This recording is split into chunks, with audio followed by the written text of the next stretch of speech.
also part of the cost of that is also them trying to combat the amount of waste that we have in our world when it comes to clothing.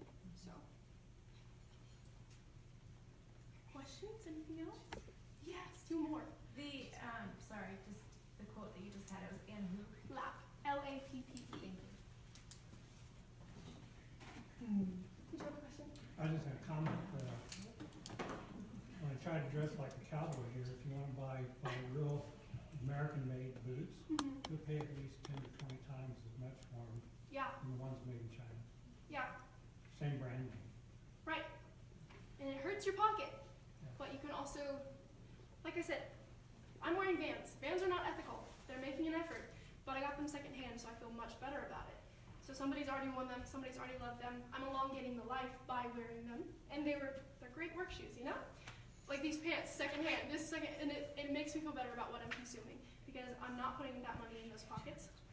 And like I said, I'm elongating the life. All of the clothes that we think that we're putting to a good cause when we donate, when the stores don't sell it, it all gets shipped to third world countries. You can also find that in that documentary that I mentioned, and that is painful to watch, how many tons of clothing is going there. Is it true that high fashion companies like or big brand names like Banana Republic or Patagonia or whatever it is? Actually, is Patagonia a good? Are they a good company? They're ethical. Yeah. Okay, so big high fashion companies, instead of giving them to cheaper retailers or whatever when it goes out of style or whatever, Yeah. they put them in big slash piles and burn them so that people don't have their brand names for cheap. Is that true? Some companies, I would say, yeah. Like, okay, so if you go to TJ Maxx, you can usually find those kinds of clothes, those high-end clothes, for cheaper because they're no longer in style. But, what is the alternative sometimes? It's either burning it or it's shipping it. I've seen this to Jamaica, and then tons and tons of clothing are just sitting on their ground, and they have markets for free clothes because they don't know what to do with it. So it's a real, it's such a circular issue. Okay, if there's no other questions, then we will move on. Okay, so the next one is a little more heavy, as if that was not heavy enough, but we're going to be talking about how government fuels human trafficking. Disclaimer, we are moving a little bit into more sex trafficking issues, so when I was giving this presentation as an example, my parents who I was giving it to, they said, it's hard for us to see that there's a transition, so just so you know, we are moving on a little bit, okay? So, we're going to talk about the tier system, if anyone's heard of that. All governments are rated on a tier system, so tiers 1, 2, or 3. Governments are rated, governments are rated tier 1 when their government fully complies with TVPA, so that's Trafficking Victims Protection Act's minimum standards. So we're going to look at that too. So what is TVPA? Very long name, okay? So trafficking persons, you can read that if you want. I'm just going to give you the gist of it. It includes that governments are recognizing that trafficking is a serious offense. This is, again, mostly about sex trafficking, by prescribing appropriate punishment, giving priority to the prosecution of trafficking cases, and protecting rather than prosecuting the victims of such offenses, okay? So that is what the standards are for this. The US was originally the one to create TVPA, but we have a long way to go in abiding by our own laws from what I've done, my research, and just from what I've seen in our, even our police department, all of those things. So, examples of tier 1 countries are the US, Japan, New Zealand, Australia, lots of big names, recognizable names of countries there. There are more, but I put those up there just because quickly, So there you have it.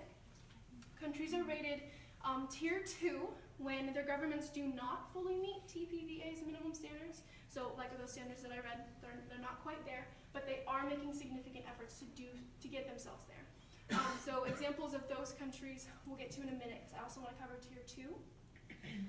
Tier 2 is when governments do not fully meet or comply at all with the trafficking victims minimum protection standards, okay? So they're making no efforts, they just really don't give a rat's tootie about it. That's what it is, okay? So examples of those would be most African countries, most countries in Asia, most of South America, and most of Eastern Europe. So I do that so that you don't have to read so many names, but that's what it is. So, sorry. Okay, so just so we recognize this, meeting TVPA's minimum standards does not mean that the sex trade, so that would be buying, selling, or organizing sex trade, is illegal. It just means that there are things enacted in their law to protect buyers and sellers, okay? For example, on tier 1, Germany, I think I put another, maybe not.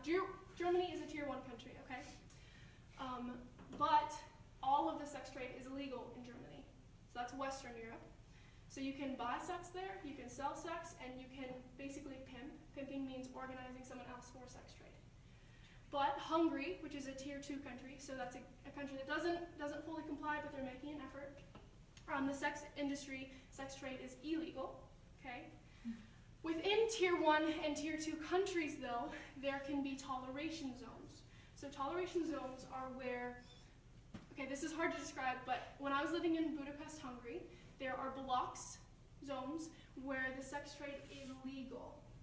So within the country, it's illegal, but just in those blocks, it's legal. This is mostly because government officials, local authorities, don't know how to control such high crime areas, so they basically just turn their backs towards it. And it's also because of government corruption, okay? So these blocks could be right next to a neighborhood or a school or this or that. It's right in the middle of everything. These are not separated from the city at all. So not only is it terrible, but it's ruining the communities, okay? So yeah, I've walked through some of them. It's really hard to see women working on the streets, and then you see school-age children running off to school. That's just what it's like in those countries, okay? So these zones could accurately be described as, okay, well it says to the public, okay, and it says to criminals that crime of one type is ignored. Therefore, crime of other types will also be ignored. So buying and selling of drugs, use of drugs, drunkenness, whatever it may be, always pair with toleration zones, always pair with the sex trade in these zones, okay? It also tells buyers that with the right motivation and price, they can get away with anything. And that is exactly how it is. They can pay off police because of government corruption there. They can do it in secret, but it's also out in the open because of where it is. It's very, very skewed and very, very backwards. These zones also tell victims of trafficking that their cries for help, whether audible or not, will not be heard. They will be ignored. It's important that we understand that legality does not mean morally right. There are 195 countries in our world today, 20 of which whose governments do not fall under any of the tiers. There is no documentation regarding their laws, their government, so we don't know whether or not they have victim protection. That means that there are over 2 billion people who are left vulnerable because of this. So the rating system does our world justice in the sense that we can research it, we can know where these countries stand, we can do something about it. So that's why if you want to go into government, I highly encourage you to do that because we need more people who are putting a voice out for those who don't have one. Excuse me, sorry, I need some water. Okay, so there's lots of ways that governments choose to combat and deal with the sex trade within their countries. And the main one that we're going to be covering today is the Swedish model. But before we get to that, we need to go over a few definitions, okay? So we're going to talk about criminalization, which is all forms of the sex trade that would be buying, selling, and organizing are illegal. So it basically means that everything goes underground. That doesn't mean it's going away, it's all just hidden. So there will be women working on the streets, but police will choose to ignore it. That's corruption. It means that women, if they're assaulted by a customer, women or men, excuse me, if they're assaulted by a customer, they won't go to the police because what they were doing is illegal. They will be punished for it, not the buyer, even though they were the one that assaulted them, okay?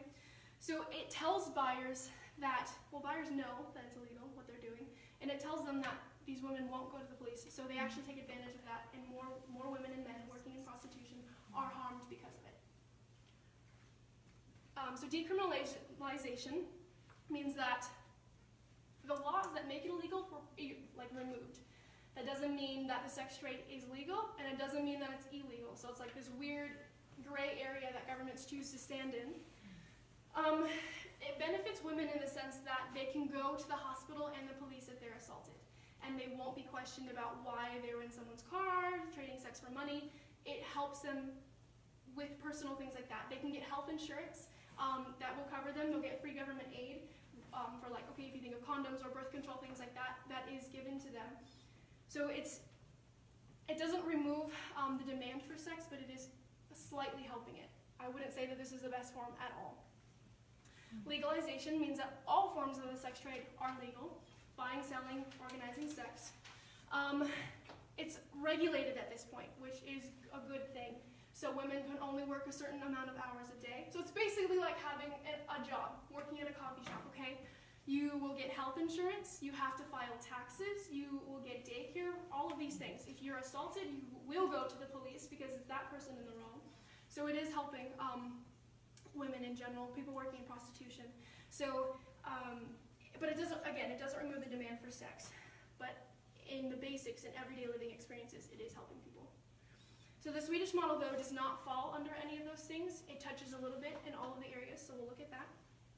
In the Swedish model, purchasing and organizing the sex trade are illegal, but selling sex is legal.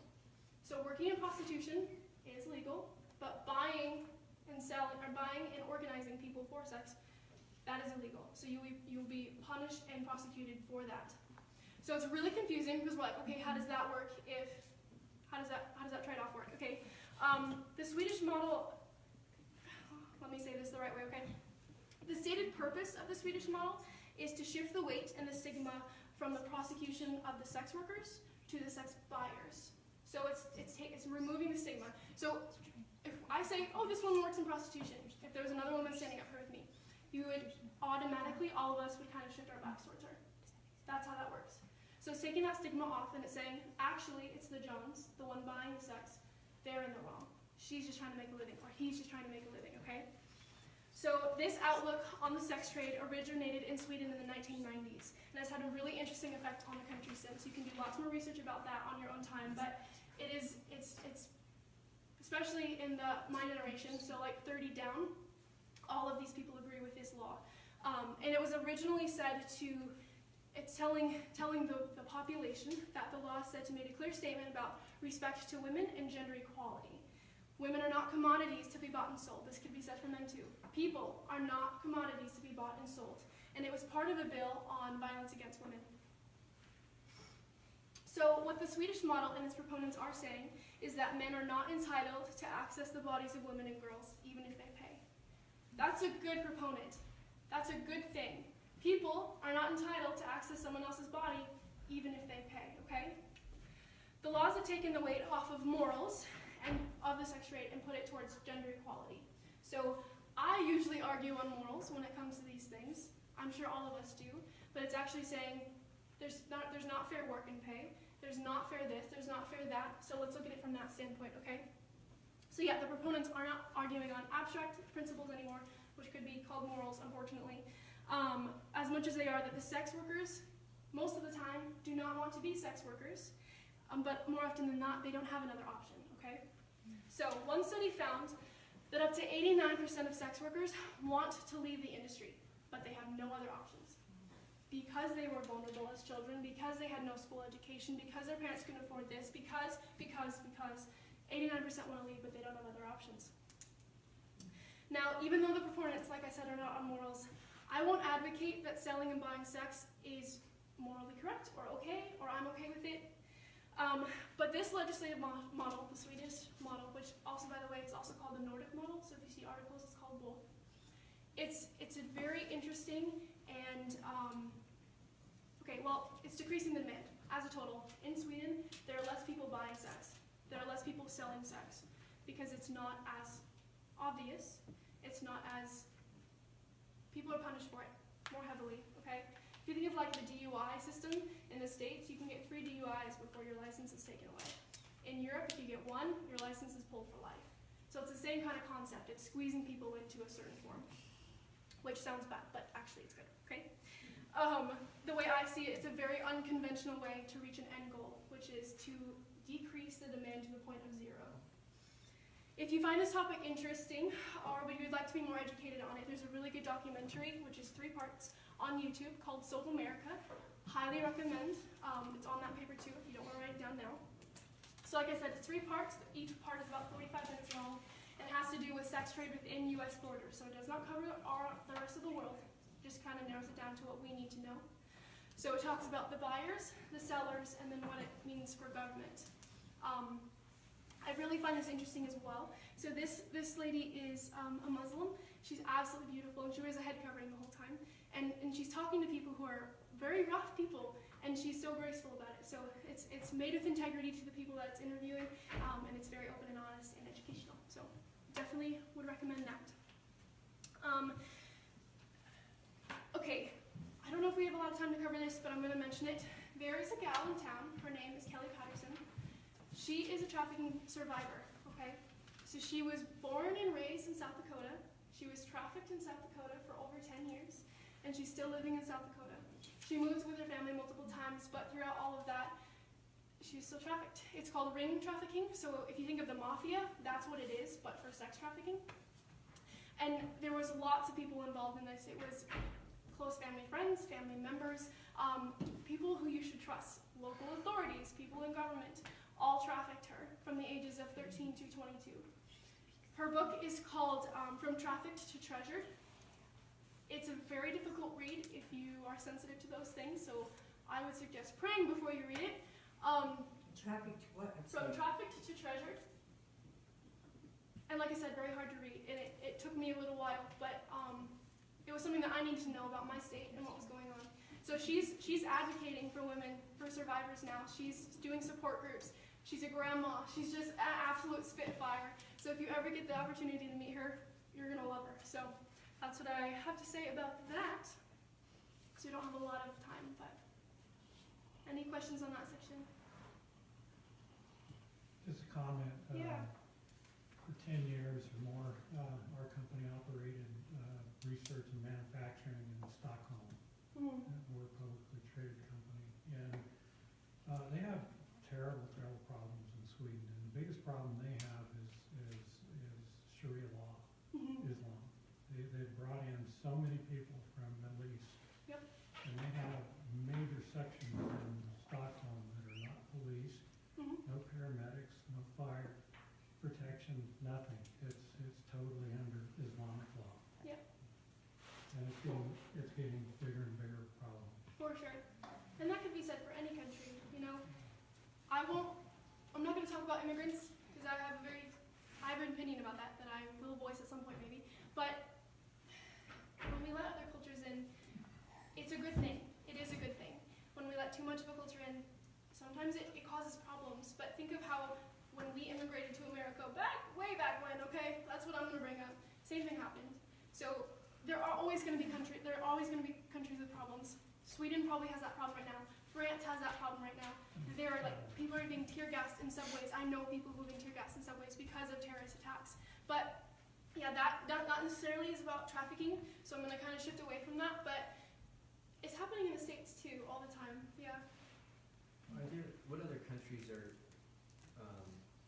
there other countries taking like the Swedish approach? A few. I can't remember which ones at the moment, but I think there's a very minimal amount. Okay. Yeah.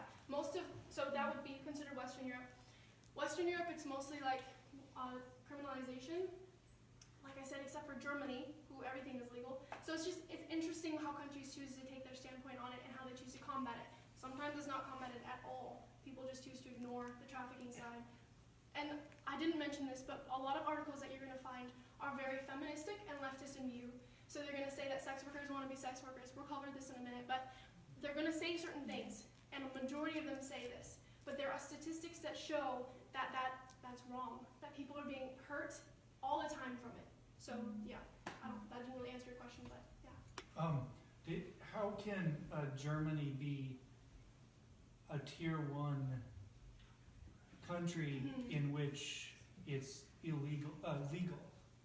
Yeah. So what does that mean? That means that they are prosecuting people who break the laws regulating how does that? They're on a weird ground, right? So tier 1 country, meaning they have victim protection. So it's not about the sex industry, it's about human trafficking.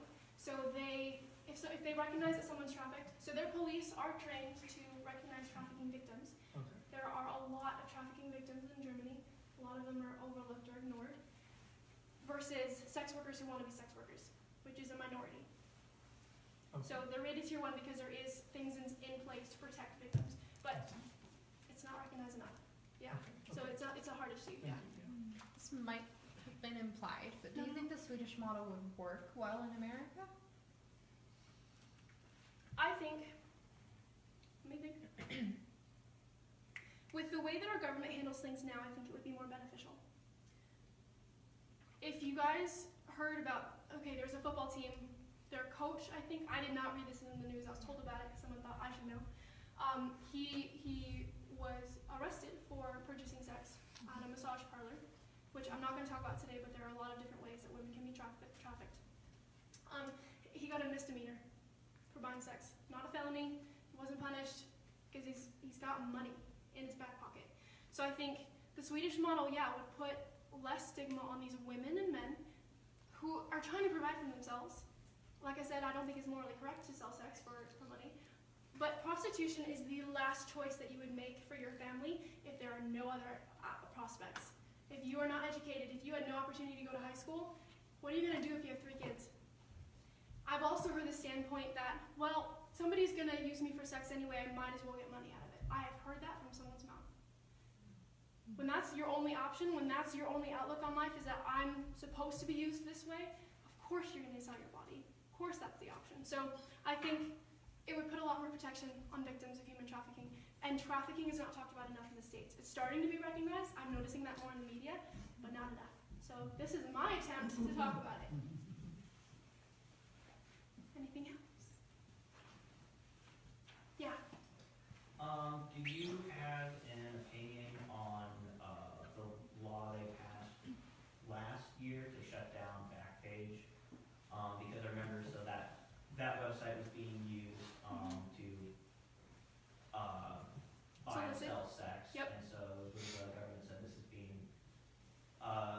being used for abuse, and so they shut it down. Yeah. And the argument against that was prostitutes were able to take some control over the process of finding customers, and by shutting that down, they had to then go back to relying on pimps, and it was actually less beneficial for them. I remember that argument being made. Yeah. Do you have an opinion on that? Yeah, that makes total sense. I don't recall that. I might have been gone last year when that happened actually, but if you look at Craigslist, most of those listings are solicitation now. And it's also fraud. Most of Craigslist, that's how that's become. Same thing. And so yeah, the feminist movement right now is pushing for sex workers' rights across the board. So all of these interviews that I see with sex workers are like, everyone wants to be a sex worker. We're more enlightened people when it comes to sex. Okay, but they're not acknowledging that people are being trafficked, that this is affecting children, this is affecting our brothers and sisters, and they're just pushing for rights, you know? But at one point, does that become really violent? So it's the same thing. I think it's good that they had more control, but we're trying to decrease the demand, not give rights. As a nation, we need to say, this is not okay. We're built on Christian principles, and if you're not a Christian, that's okay, but we need to recognize that people are not commodities. We shouldn't have to turn to that, you know? So I think it's interesting that that's how our government chose to take it. I think it's a step in the right direction, maybe skewed a little bit, you know? Thank you for that question. Cool. Okay, so we're going to move on. So we have lots of time, but that is not the button to push. Okay, so we're going to talk about how pornography fuels human trafficking. Like I said, 2 sides to this. The addictive side of pornography. So, can anyone tell me how pornography becomes an addiction? Watching pornography becomes an addiction. You can give me the science definition, you can give me your opinion, anything. Produces the same chemicals in your brain. Heck yes, that's what we're going to be talking about. Okay, so I also want to apologize if I'm like really lighthearted about this stuff. I'm not. I'm just like one of those people. So this breaks my heart, all of this. But yes, that is how that happens. Chemical release. Okay, so it starts in the brain. So I'm going to read this off. I'm not a scientist, in case you were wondering, so I'm going to make sure I have my facts straight. Okay, so when we do something we enjoy, we want to continue doing it, correct? It's this way for exercise, it's this way for kissing our significant other, it's this way for seeing family members that we haven't seen in a long time, it's this way for playing video games, which or, that can become unhealthy too, but that's okay. So yeah, it releases, it turns on the reward center in your brain, which releases dopamine, which floods your body. So that's a hormone, and it tells your body, yes, keep doing this, we enjoy this is a good thing, okay?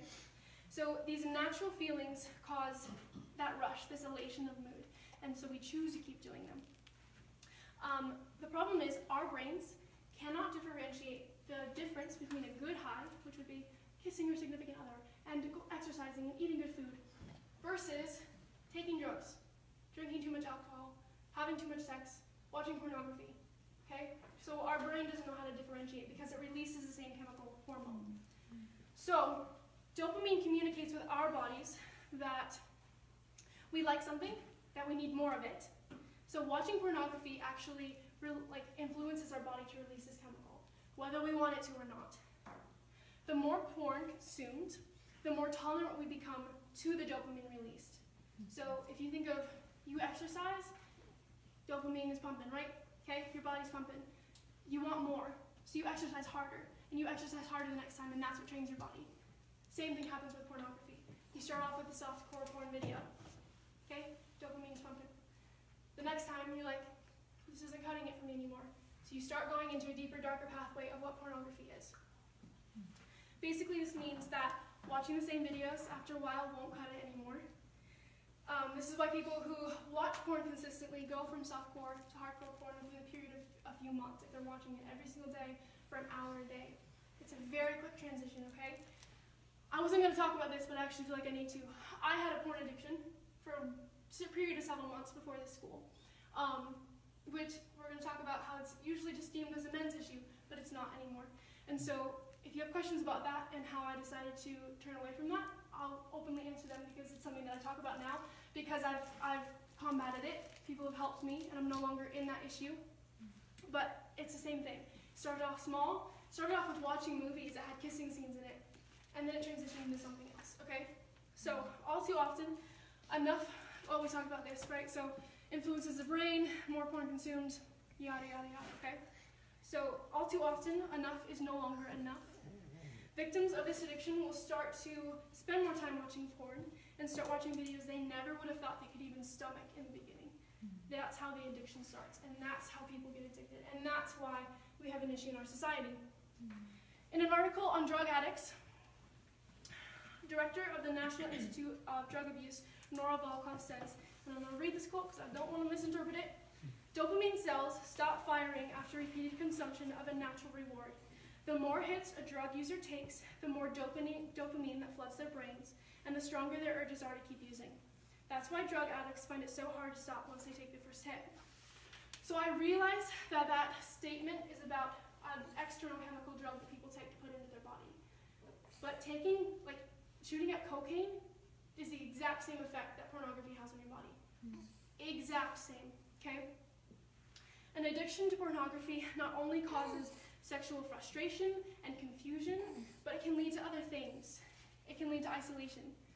If you're ashamed of how much time you're spending watching pornography, you're going to stop hanging out with people more because you know what you're doing, other people might not, but you're choosing to walk in that shame instead, okay?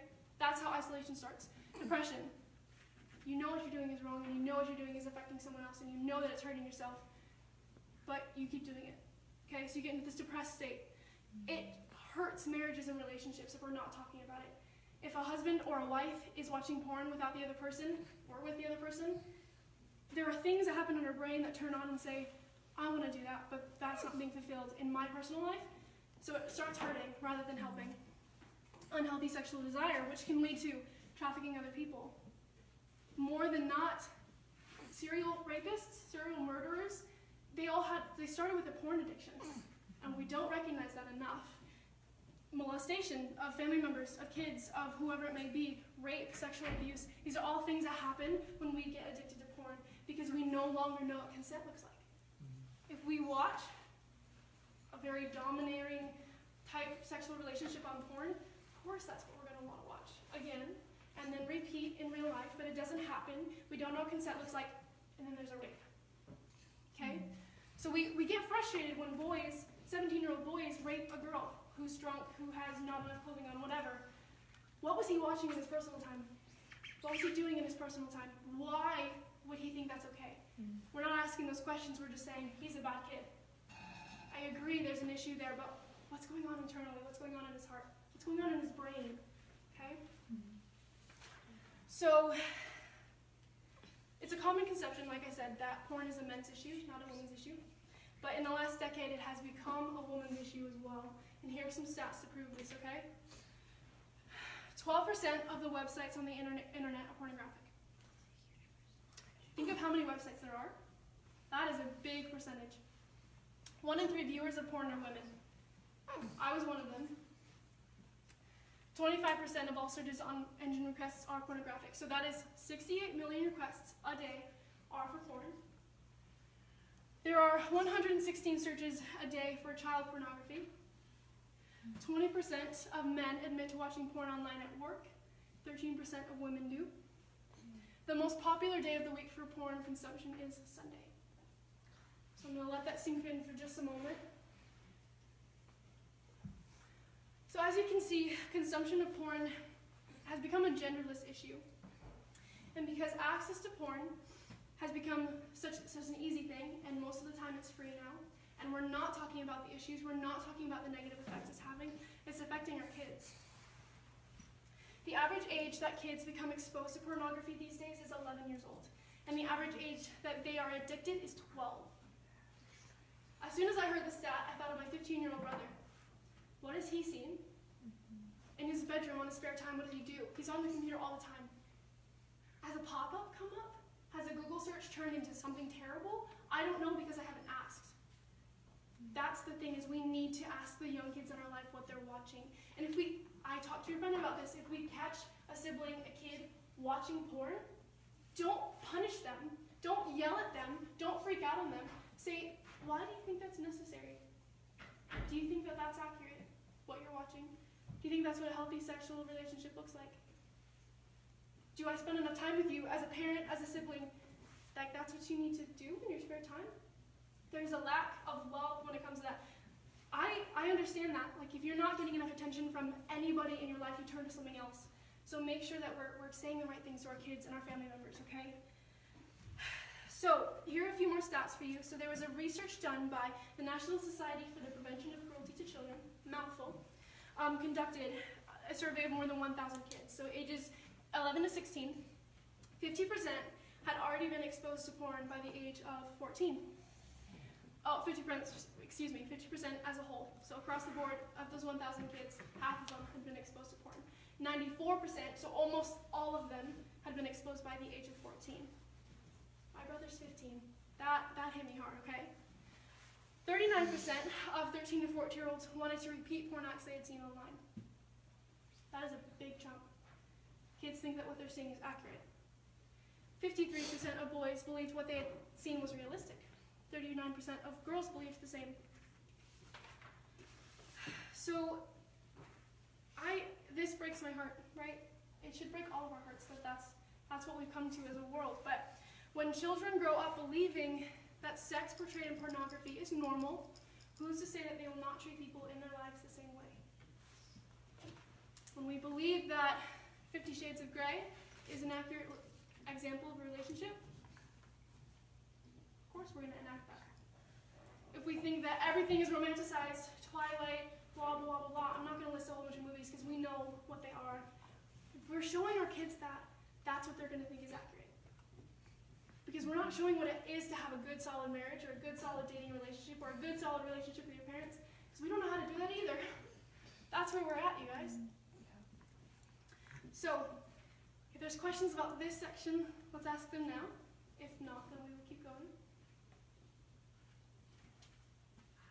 What can we do to stop the pornography on computers? The pop-ups and Yeah. what can we do to stop? There's a lot of software programs that you can put on computers now or even phones. I've talked to parents who put this on their kids' phones as well, but it limits what websites they can go to. It blocks all pop-ups. It times them. They get timed out of everything. If they go over 3 hours a day or whatever it is. And I think that's a really good way. It sounds really kind of squeezing them into the form that you want them to be, but they will look back and appreciate it later. I wish that my parents had asked, "Are you struggling with this?" Because I would have answered honestly, and it wouldn't have been an issue for however long it was. There's also, I don't know if it's for desktop, but I know that they have it for Android and Apple, incognito away. Yeah, Yep. so you can't even open an incognito tab. Yeah, safety locks on Google, that's super easy. You can block certain things on Google, certain searches. You could say, if your kid types in pornography or sex or whatever, it will not pull up anything for that. So there's lots of things like that. How do you do that? Do you have resources for that? I don't at the moment. The Google one is super easy. Yeah, do you? Yeah, so Yeah. there's Covenant Eyes, is one that's really good. You have people set up where if you access a site, they will be notified of it. So if your husband, you can set up your wife, and if your friends, or your boss, or whomever, if you go to those sites, they're gonna know about it, they're gonna see it.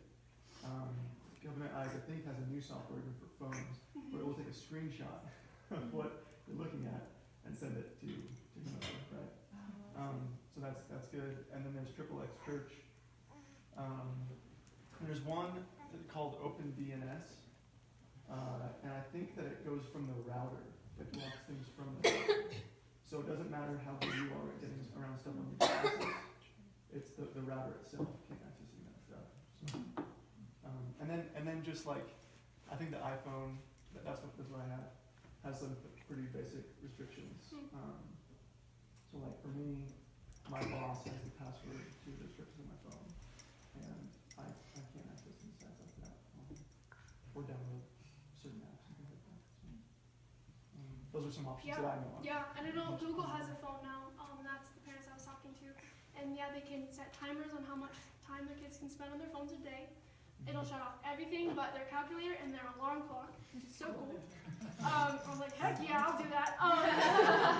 Parents set me up. No, I'm just kidding.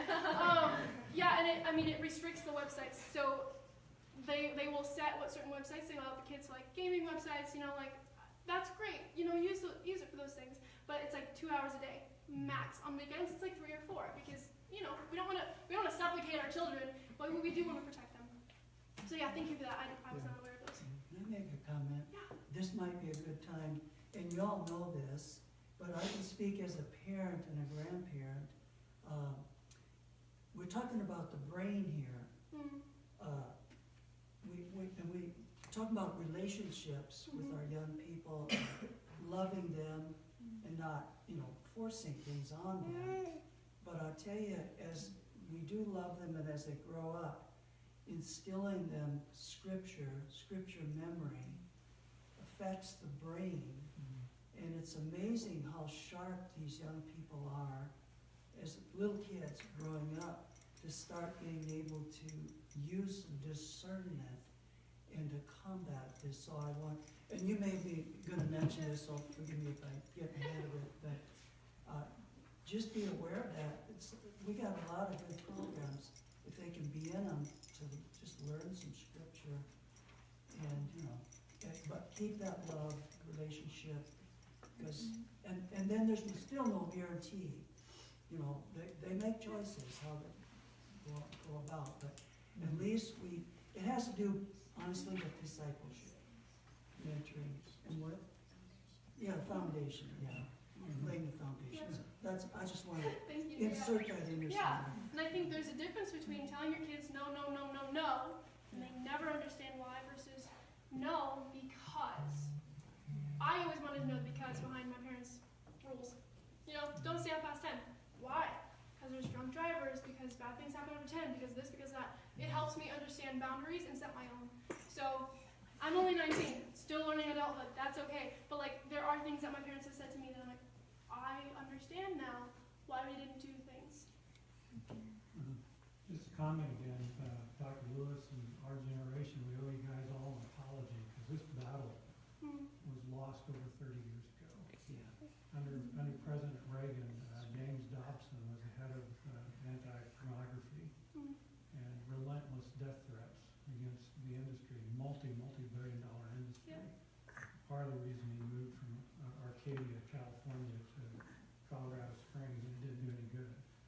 This battle has been lost. The FCC is totally political. Yep. All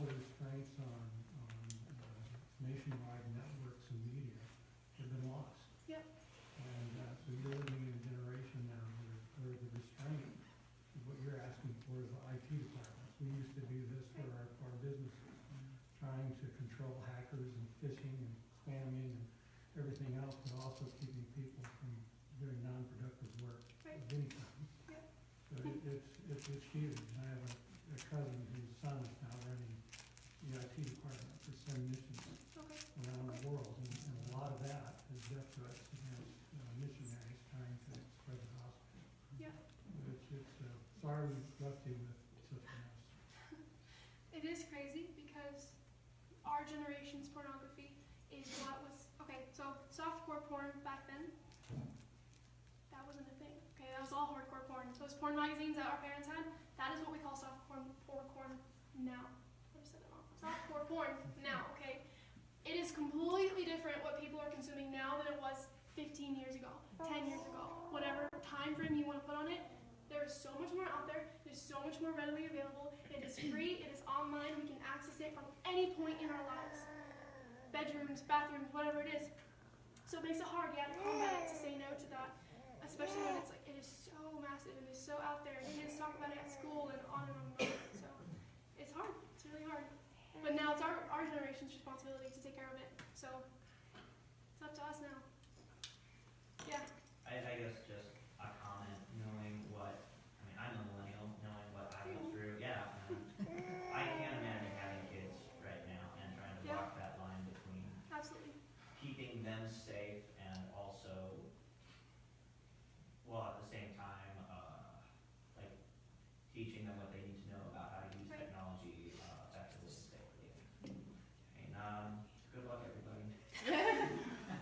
So on that really oof note, let's keep talking about this terrible thing. Okay, so hard, but we're doing great. Okay, so the unseen side of pornography. Okay, can anyone define vulnerable?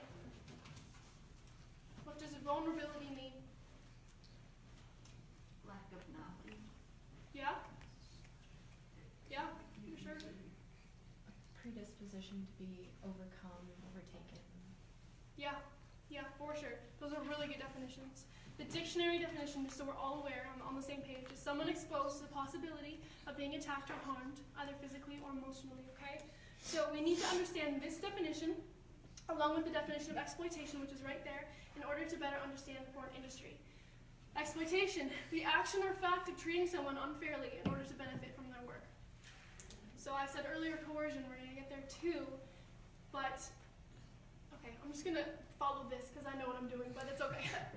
All right, so before I was educated on this topic, I was personally influenced by the side that media chose to take when it came to this industry. The sex industry, sex workers, sex trade, whatever it was. I was like, sex workers want to be sex workers because that's what the media keeps repeating and that's instilled in our brains.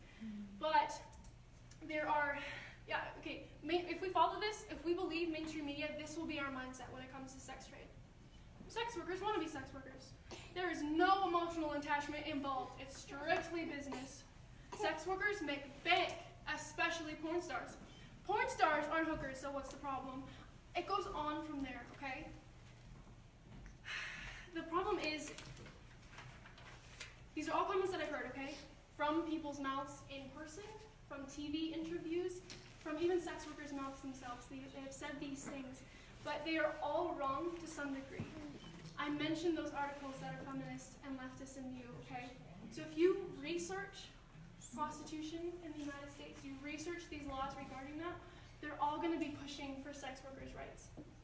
There should be rights when it comes to this, but not in the way that they're turning it, okay? It's becoming very, very worldly, very hurtful to our society.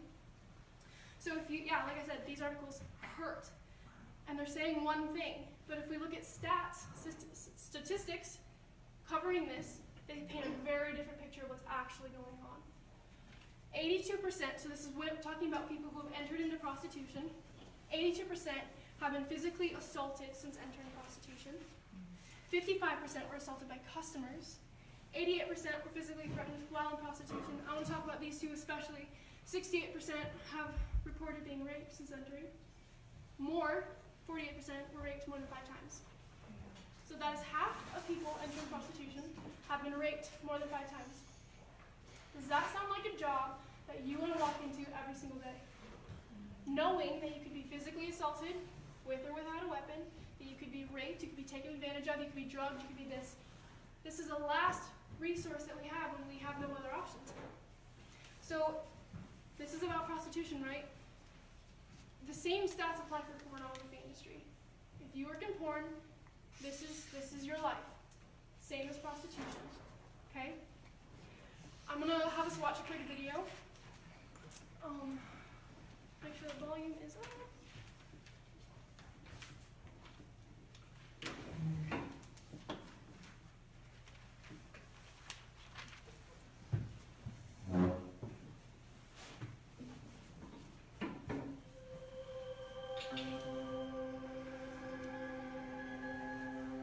This is Anna.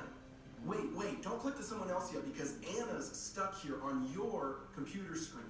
And while you can walk away, her image is stuck on the internet. See, your fantasy is Anna's nightmare. There's a good chance recruiters lured her with flattery. Perhaps they baited her with cash. Maybe they even tranquilized her with date rape drugs. And if Anna's like many others, she stays sedated with alcohol, weed, or coke to numb the pain. Chances are she faces STDs and HIV because she's denied access to protection. We don't know what she's been through because we only see Anna smiling. And they keep showing Anna smiling so that you'll keep watching. See, pornography is integral to human trafficking and prostitution. In 9 countries, almost half, 49%, said that pornography was made of them while they were in prostitution. This generation fights sex trafficking more than anyone ever has, and more than anyone ever has, this generation consumes porn. Fighting human trafficking and then watching porn is like protesting a corrupt politician and then donating to his campaign. You browse privately, going from Anna to Zoe and back to Anna. Watch your favorite fantasy and then walk away. But Anna's still there. She's stuck there, stuck in this life because you click. Each click, each link, each URL visit and play button, this is the currency of porn. This is the price of Anna's life. The $100 billion pornography industry is fueling the appetite for children as well. Teenage girls now make up the biggest slice of viewable porn, which by definition is considered trafficking. The demand for porn fuels the trafficking industry, and you can take away that demand. You can cut the cord on this machine. You can bankrupt the system. You can empty the pimp's pockets. You can free Anna by simply refusing to click. So it's a very fast video. I'm sorry about that. It's a very easy solution, and it's definitely more complicated than that. But like it said, the majority of people on porn videos are underage girls, which by definition is trafficking. Meaning, if you're under 18, you cannot consent to have sex with an overage person, especially on film. So these traffickers are taking these videos and posting them. That is trafficking, whether they consider them traffickers or not. That's what's happening. So the majority of people who are performing in porn are coerced. Let's look at coercion. I mentioned Kelly Patterson, that she was trafficked for years and years and years, okay? There was pornography made of her. She did not have the option to be there. She was physically threatened, okay?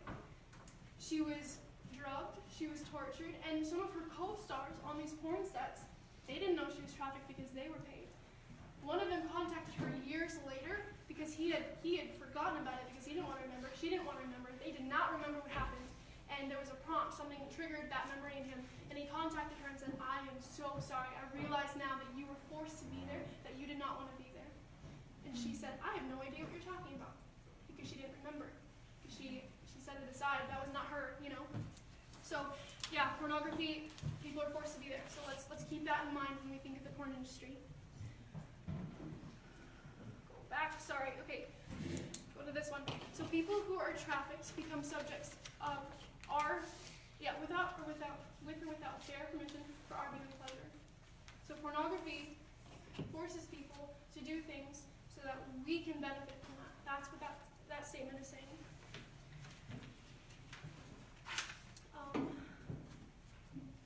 Okay, great.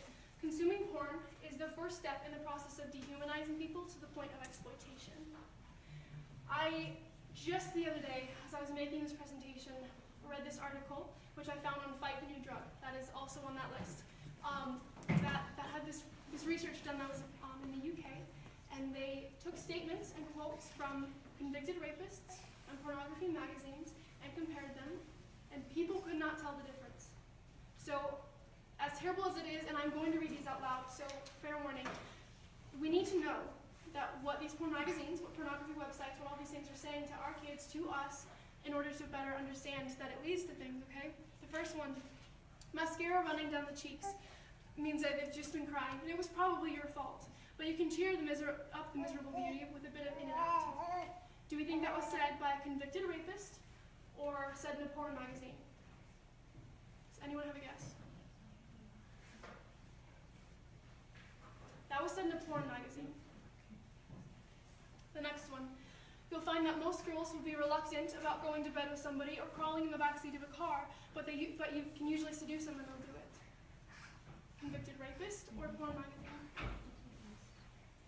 That was a rapist. Girls love being tied up. It gives them the chance to be the helpless victim. Porn magazine or convicted rapist? That was a porn magazine.